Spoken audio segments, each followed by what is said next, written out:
आजकल जो लड़का लोग आप लोग जाते होंगे पार्टी उटी में तो इत्र लगा के जाते हैं, एकदम मस्त एकदम महकेंगे। काहे आप ऐसा करते हैं? सब लोग जानते हैं कि आप लोग नहाने से थोड़ा कतराते हैं, है कि नहीं? तो आपका शरीर का गंध जो है उसको बचाने के लिए तो आप क्या करते हैं, इत्र लगा लेते हैं। तो वहाँ पे क्या रहता है, याद रखिएगा, इस तरह से अगर आप याद कीजिएगा हम नहाए नहीं थे, इत्र लगाए थे, कहाँ से बना था इत्र? तो वो बना था किससे? ये एथेनॉइक अम्ल से बना था, नहीं एस्टर से बना था, ठीक है। हेलो दोस्तों, तो हम पढ़ रहे थे दो महत्वपूर्ण कार्बन का यौगिक के बारे में। पहला पढ़े थे कि एथेनॉल के बारे में पढ़े थे और दूसरा एथेनॉइक अम्ल है। तो एथेनॉल के बारे में हमने क्या पढ़ा था, उसका गुणधर्म पढ़ लिया था, उसका जो अभिक्रिया सब है वो सब पढ़ लिया था। दूसरा जो अब कौन सा बेसिस पे, किस बेसिस पे, ये व्यावसायिक के बेसिस पे हम पढ़ रहे हैं, ये बहुत इंपॉर्टेंट होता है, बहुत ही महत्वपूर्ण होता है। तो देखते हैं एथेनॉइक अम्ल, इसका सबसे पहले हम गुणधर्म जानेंगे, ठीक है। उसके बाद देखेंगे इसका अभिक्रिया कि किस किस के साथ कैसे अभिक्रिया करता है और क्या बनाता है, उत्पाद बनाता है। तो सबसे पहले देखते हैं ये एथेनॉइक अम्ल जो होता है कौन से समूह का अम्ल है। यहाँ पे हम लिखना भूल गए हैं, लेकिन वो कार्बोक्सिलिक अम्ल समूह का अम्ल है, ठीक है। कार्बोक्सिलिक अम्ल का समूह का है, ठीक है। तो यहाँ पे देखिए इसको एसिटिक अम्ल भी कहा जाता है।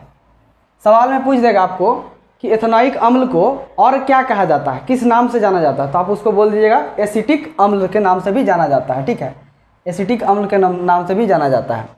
एसिटिक अम्ल जैसे 3 से 4% इसका विलयन अगर रहेगा एसिटिक अम्ल का, तो उसको बोलेंगे सिरका, ठीक है।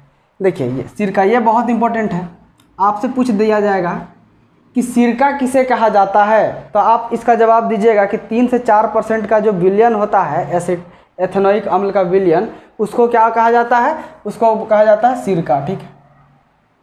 3 से 4% रहना चाहिए, याद रखिएगा ये सब। देखिए अचार के परिरक्षक के रूप में इस्तेमाल किया जाता है। जैसे कि अचार आप लोग खाए होंगे, क्या चीज़ का अचार रहता है, बांस का अचार रहता है, आम का अचार रहता है, आंवला का अचार रहता है, ये सब बहुत तरह तरह का अचार रहता है, कटहल का अचार रहता है। तो इसको बचाने के लिए बहुत दिन तक हम लोग ये करते हैं, रखा जाता है अचार को। तो उसको बचाए रखने के लिए, ताकि उसमें ये नहीं लगे, ख़राब ना हो, इसका इस्तेमाल हम लोग करते हैं। किसका इस्तेमाल करते हैं? एथेनॉइक अम्ल का इस्तेमाल करते हैं। तो आप लोग इसको खाते भी हैं, ठीक है, लेकिन आपको पता भी नहीं होगा, लेकिन खाते हैं इसको। तो इसको बचाने के लिए इस्तेमाल करते हैं। इसका गलनांक देखिए 290 केल्विन है, ठीक है। इसका गलनांक बहुत ही कम होता है, 290 केल्विन में ये गलने लगता है, समझे। तो ये इसके वजह से, इसका गलनांक कम होने के वजह से इसको अगर इसका जलवायु जब भी मतलब ठंडा का मौसम आता है तो ये बर्फ़ बन जाता है, जम जाता है, ठीक है। तो यहाँ पे देखिए ठंडी जलवायु में शीत के दिनों में यह जम जाता है, ठीक है। जो शीत का दिन होता है, ठंडा जलवायु, ठंडा का दिन होता है, जैसे कि सितंबर, अक्टूबर, नवंबर, दिसंबर, जनवरी, ये सब दिन होता है। इस सब टाइम में क्या होता है, ये जम जाता है, और इसीलिए इसको क्या बोलते हैं, ग्लेशियल एसिटिक अम्ल कहा जाता है। यहाँ पे देखिए एक ही अम्ल को अलग अलग नाम से जाना जा रहा है। अब कौन सा नाम को कब हम बोलेंगे, ये देखने के लिए आपको सबसे पहले ये पहला में हम बताए थे कि 3 से 4% जब विलयन होगा तो उसको सिरका बोला जाएगा, ठीक है। इसी को ग्लेशियल एसिटिक अम्ल कब कहा जाता है, जब ये जम जाता है, ठीक है। आगे देखिए जो कार्बोक्सिलिक अम्ल कहा जाने वाला कार्बनिक यौगिकों के समूह का अभिलक्षण इसकी विशिष्ट अम्लीयता होता है, ठीक है। इसका कौन सा इसमें लक्षण होता है बताइए। ये चूँकि बिलोंग करता है, मतलब कौन सा ग्रुप से संबंधित है, ये कार्बोक्सिलिक अम्ल का ग्रुप से संबंधित है, समूह से संबंधित है। तो इसका जो अम्लीयता होता है तो उसमें किसका विशेषता आएगा, किसका गुण आएगा, कार्बोक्सिलिक अम्ल का विशेषता आएगा, ठीक है। अभिलक्षण उसी का लक्षण आएगा, ठीक है। तो ये उसका विशेष होता है, ठीक है, बहुत ही महत्वपूर्ण उसका अम्लीयता होता है।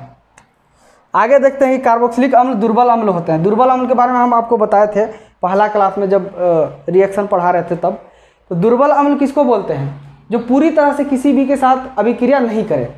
जैसे कि अम्ल और क्षारक को जिस तरह से अभिक्रिया कराया जाता था, तो एक होता था अम्ल, ठीक है, अम्ल, और एक होता था क्षारक।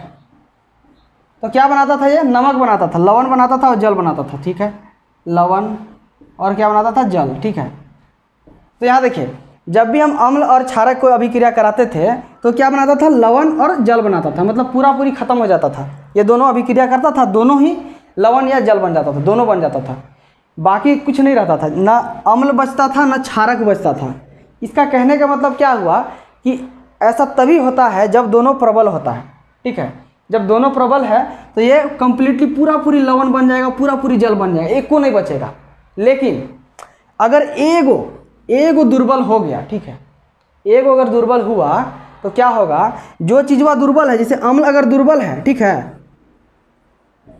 तो ये लवण तो बनाएगा, ठीक है, क्षारक के साथ अभिक्रिया करके लवण प्लस जल भी बनाएगा, लेकिन जो अम्ल का जो कुछ मात्रा है वो बच जाएगा, वो अभिक्रिया नहीं करेगा। इसी तरह से जो कार्बोक्सिलिक अम्ल होते हैं वो क्या होते हैं, दुर्बल होते हैं। जब भी इनको किसी भी क्षारक के साथ अभिक्रिया कराया जाएगा तो क्या होगा, ये पूरी तरह से खत्म नहीं होगा, ठीक है, अम्लीय रह ही जाएगा। ठीक, आगे देखते हैं कि खनिज अम्ल। खनिज अम्ल किसको बोलते हैं, हाइड्रोक्लोरिक अम्ल जो ये लोग होता है, ये लोग प्रबल अम्ल होता है, ठीक है, ये आयनिक में बदल जाता है, आयन बन जाता है, यहाँ पे देखिए पूरी तरह से आयनीकृत हो जाते हैं। तो जितने भी खनिज अम्ल होते हैं वो पूरी तरह से आयनिक हो जाते हैं और बहुत ही अच्छी तरह से अभिक्रिया करते हैं, मतलब वो बहुत ही प्रबल होते हैं। ठीक है, तो ये था इतना सारा इसका गुणधर्म था, ठीक है, इसका गुण। अभी इसके अभिक्रिया के बारे में पढ़ेंगे। तो एक चीज़ याद रखिएगा कि ये 3 से 4% जब इसका विलयन रहेगा तो इसको क्या बोला जाएगा, सिरका बोला जाएगा। और इसको किस नाम से जाना जाता है, एसिटिक अम्ल के नाम से भी जाना जाता है। और इसी अम्ल को क्या बोलते हैं हम, ग्लेशियल एसिटिक अम्ल भी कहते हैं। मतलब इतना सारा नाम इसको एग्जाम में आपको पूछ दिया जाएगा, जैसे कि एक टिक लगाने वाला रहता है ना, तो उसी में पूछ देगा, एगो नाम लिख देगा, टिक बोल देगा ग्लेशियल एसिटिक एसिड किसको अम्ल किसको बोलते हैं, और 3-4 गो अम्ल का नाम लिख देगा, तो आप टिक मार दीजिएगा इसी में, तो आपका आंसर सही हो जाएगा। अब एथेनोइक अम्ल के अभिक्रिया के बारे में देखते हैं कि कौन कौन सा अभिक्रिया करता है और किसके साथ अभिक्रिया करता है। तो सबसे पहला जो अभिक्रिया है वो है एसिटीकरण अभिक्रिया। ठीक है, इसमें क्या करता है, एथेनोइक अम्ल को हम किसके साथ अभिक्रिया कराते हैं, एथेनॉल के साथ। जब एथेनोइक अम्ल को एथेनॉल के साथ अभिक्रिया कराया जाता है तो ये बनाता है एस्टर। और जो एस्टर बनता है इसका बहुत सारा काम आता है, मतलब बहुत सारा इस्तेमाल किया जाता है, इसको बहुत तरह अलग अलग तरह से इस्तेमाल किया जाता है। पहला देखिए, इसका तो गंध जो होता है सुगंध, ठीक है, किस तरह से होता है, इसका मृदु। और इसको इत्र बनाने में इस्तेमाल किया जाता है। इत्र वो वाला गाना सुने ना, ओ छोरिया जरा इत्र लगा दो। देखिए वो क्या बोलता है पता है, इत्र लगाने के लिए बोलता है। इत्र क्यों लगाने बोलता है, बहुत खूबसूरत गंध आता है। ठीक है, आजकल जब जो लड़का लोग आप लोग जाते होंगे पार्टी उटी में तो इत्र लगा के जाते हैं, एकदम मस्त, एकदम महकेंगे। काहे आप ऐसा करते हैं, सब लोग जानते हैं कि आप लोग नहाने से थोड़ा कतराते हैं, है कि नहीं, तो आपका शरीर का गंध जो है उसको बचाने के लिए तो आप क्या करते हैं, इत्र लगा लेते हैं। तो वहाँ पे क्या रहता है, याद रखिएगा, इस तरह से अगर आप याद कीजिएगा, हम नहाए नहीं थे, इत्र लगाए थे, कहाँ से बना था इत्र, तो वो बना था किससे, ये एथेनोइक अम्ल से बना था, नहीं एस्टर से बना था। ठीक है, ठीक है, यहाँ तक ठीक है। और अगर इत्र बनाने में काम आता ही है, लेकिन जो खाना वाला जो जितना भी खाना वाला स्वादिष्ट, हमको खाना को और स्वादिष्ट बनाना है, ठीक है, तो उसमें भी इस्तेमाल किया जाता है। देखिए, स्वाद उत्पन्न करने वाले कारक के रूप में भी खाना जो भी स्वाद रहता है किसी भी चीज़ में, कि इसमें टेस्ट डाल देना है, अलग टेस्ट आ जाएगा, उसमें भी इसको डाला जाता है, एस्टर का इस्तेमाल किया जाता है। अब देखिए, ये अब क्या होता है कि जैसे कि हम तो इसको अभिक्रिया करा के हम एस्टर बना लिए थे, यहाँ तक बन गया था, लेकिन इसमें अम्ल या क्षारक अगर डालेंगे तो फिर से वापस वही चीज़ बन जाएगा जिससे हम बनाए थे। ठीक है, तो यहाँ देखिए, अम्ल या क्षारक की उपस्थिति में अभिक्रिया करके पुनः क्या बन जाता है, एल्कोहल एवं कार्बोक्सिलिक अम्ल बनता है, फिर से वापस से वही बन जाता है। इस अभिक्रिया को हम क्या बोलते हैं, साबुनीकरण। ये अभिक्रिया को हम बोलते हैं साबुनीकरण, क्योंकि इस अभिक्रिया के बाद वो साबुन का निर्माण होता है। ठीक है, साबुन जिससे आप नहाते हैं, कपड़ा धोते हैं। यहाँ देखिए, इसका अभिक्रिया हम कराए थे, ठीक है, यहाँ पे ये वाला, वापस इसमें हम क्या डाले हैं, क्षारक डाल दिए हैं। क्षारक डालने के बाद ये सेम चीज़ बना है कि नहीं, देखिए ये वाला चीज़ और ये वाला चीज़ वहाँ पर मिलाइए, एकदम सेम चीज़ बना दिया है, फिर से वापस यही होता है। अब दूसरा अभिक्रिया क्या है, क्षारक के साथ अगर इसको अभिक्रिया कराया जाता है, तो जब भी एथेनोइक अम्ल को क्षारक के साथ अभिक्रिया कराया जाएगा, तब एक तरह से सोचिए कि अम्ल है और क्षारक को अभिक्रिया कराते थे। अम्ल क्षारक और लवण में आपको हम पढ़ा चुके हैं कि अम्ल और क्षारक को अभिक्रिया कराते थे तो क्या बनता था, लवण बनता था और जल बनता था। तो वो यहाँ भी वही चीज़ होगा। तो यहाँ पे हम क्षारक के साथ अभिक्रिया कराएं, क्षारक क्या है हमारा, NaOH हमारा क्षारक है, इसको हम अभिक्रिया कराएं एथेनोइक अम्ल के साथ, तो क्या बनाया है, ये लवण हो गया। ठीक है, ये वाला लवण आपका हो गया, लवण बना दिया। और ये आपका हो गया, क्या हो गया, जल। ठीक है, बंगाली लोग इसको क्या बोलते हैं, जोल। ठीक है, इसको जल हो गया। ठीक है, अब आगे देखते हैं तीसरा जो अभिक्रिया कराए हैं उसको हम किसके साथ करा रहे हैं, कार्बोनेट एवं हाइड्रोजन कार्बोनेट के साथ अभिक्रिया कराया जा रहा है। तो कार्बोनेट एवं हाइड्रोजन कार्बोनेट के साथ अभिक्रिया कराने के बाद 3 चीज़ बनता है, लवण बनता है, कार्बन डाइऑक्साइड बनता है, प्लस क्या बनता है, जल बनता है, ये सब चीज़ बनता है।